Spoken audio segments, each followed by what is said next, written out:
There's data now that when people are addicted to, whether it's cocaine, heroin, nicotine, alcohol, all of them seem to share a property of blocking the growth of new brain cells. And yet, it can completely come back when the drug taking has stopped. Oh, poopy. If you don't see the traps, you have to go through the crap until you see the traps. Because if you don't see it, it's your only teaching machine. It's your only way for you to come to understand something new. So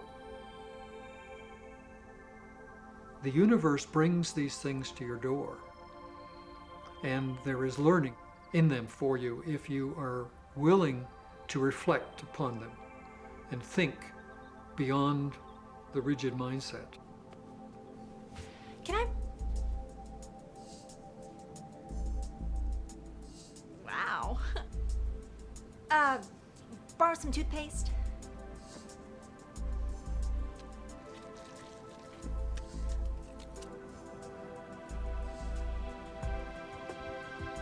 Thanks.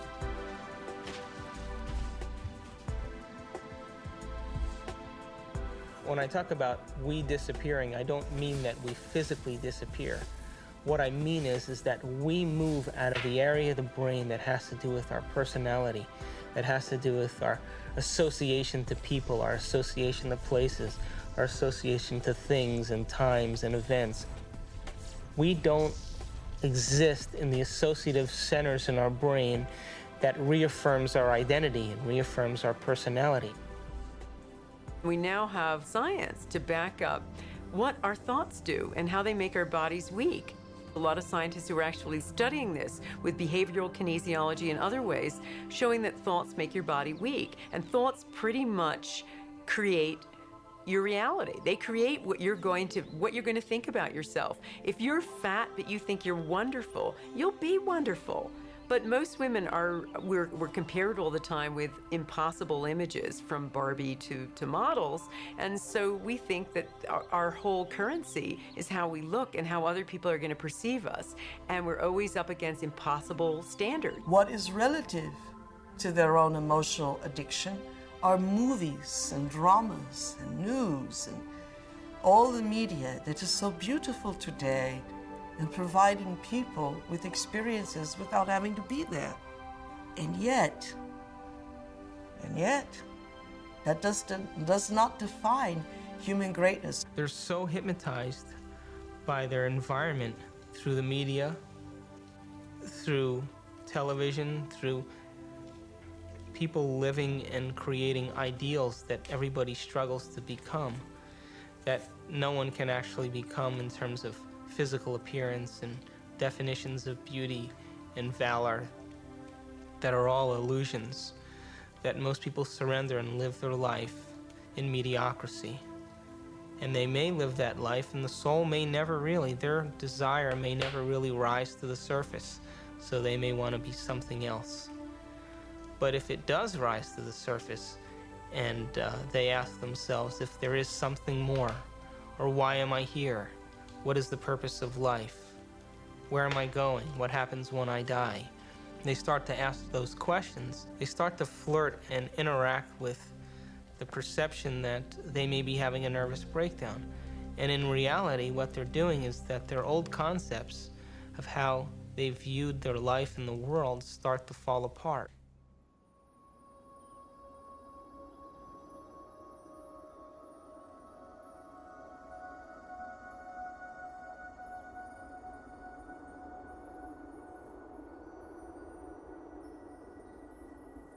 That's why very few people make this journey, because it's deeply unsettling. All of the molds that we have lived by have to be broken, and we have to liberate ourselves in this way. And sometimes there's an awkward period between the comfort that we knew before and the real state of comfort when we are the Lord of our being, which follows that interval of chaos. Most people, when they get into the chaos, give up hope and go back to the old false securities. They get to live a reasonable life, and they get to die in some sort of peace, but they haven't advanced spiritually at all in that experiment that we call the life.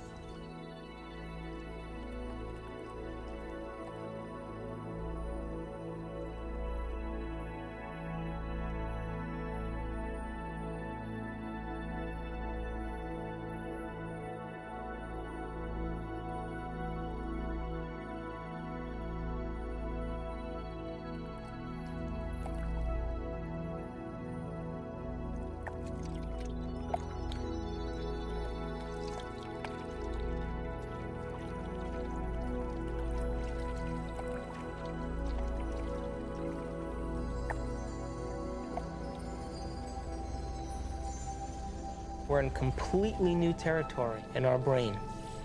And because we're in completely new territory, we're rewiring the brain, literally reconnecting to a new concept. Then ultimately, it changes us from the inside out. If I change my mind, will I change my choices? If I change my choices, will my life change? Why can't I change? What am I addicted to? What will I lose that I'm chemically attached to? And what person, place, thing, time, or event that I'm chemically attached to that I don't want to lose because I may have to experience the chemical withdrawal from that? Hence the human drama.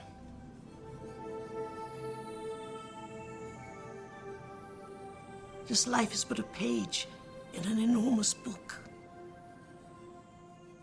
in which we will always be who we are, but always with the inherent needling of ambitious pursuit, a pursuit that takes us from the boring tedium of self-reflection, of self-hate, and to self-creation of new dreams. And we are ambitious gods.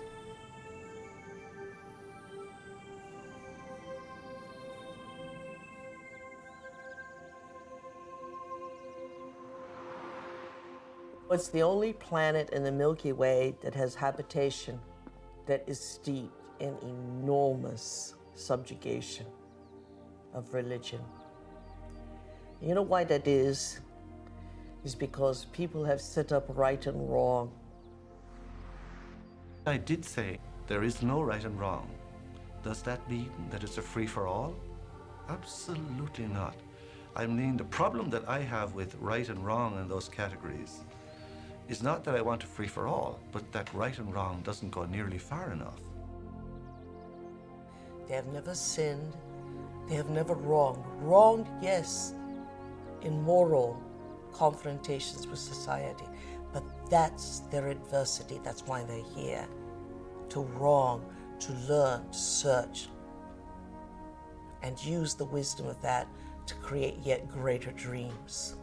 There's nobody keeping records up there. The records are here, and I'm going to have to deal with them. That's far more painful than a record-keeping God up in the skies. So anyone who's setting out on the path of enlightenment will be absolutely impeccable in everything that they do. Is it because of fear of damnation? No. Or of the punishment of God, or because I have sinned and haven't got forgiveness? No, no, no. I mean, these are all excuses that keeps us away from the real problem. The really enlightened person will see every action has a reaction with which I must deal. And if I'm wise, I'm not going to do stuff that will cause me to have to face it and resolve it and balance it in my soul later. That's the real criterion. That God, or the fundamental level of reality, depending on what people describe, it really, I mean, theoretically, it should be everywhere. It's something, you know, exactly how it would manifest or how God would manifest in the world is a more complicated issue. But I think that certainly from a more traditional religious perspective, people have kind of gotten away from God, the person,